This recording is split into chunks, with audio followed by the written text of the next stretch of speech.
Quand on tournait en Super 8, c'était un travail de patience, c'était un travail de fourmi.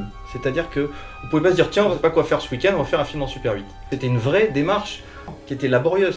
Ça, c'est une caméra Super 8 de l'époque. Tous les parents, avant que n'arrive la vidéo, avaient ces caméras. Il n'y a pas de mise au point, une focale fixe, chargeur viseur, l'espèce d'aiguille qui fait comme ça.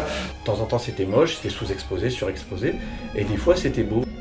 Il y a des gars qui refaisaient Star Wars dans leur salle de bain. Tous les mômes de nos âges à l'époque se lâchaient.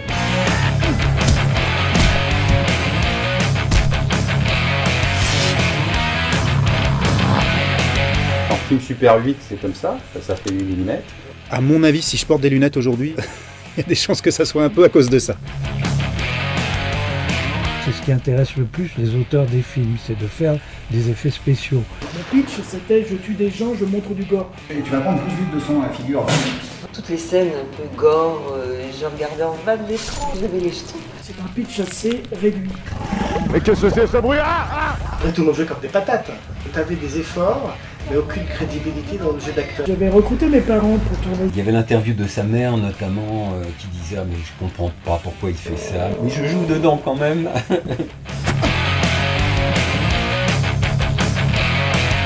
Tu prends 1000 fans de cinéma fantastique dans la même salle, ça peut que tourner vinaigre. Le concept même du festival de films Super 8, c'est de passer des films amateurs dans une salle de cinéma grand public. Comme un peu un mini festival de Cannes, du film d'horreur, amateur. Et il y avait la même écoute pour tout le monde, c'était important.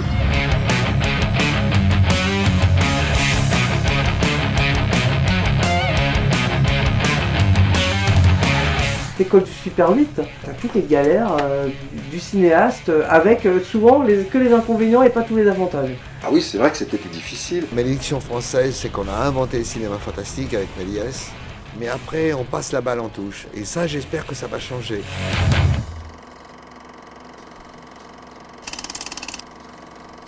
Ne tournez pas l'été à la campagne à côté d'un nid de guêpes, je l'ai fait, c'est chiant.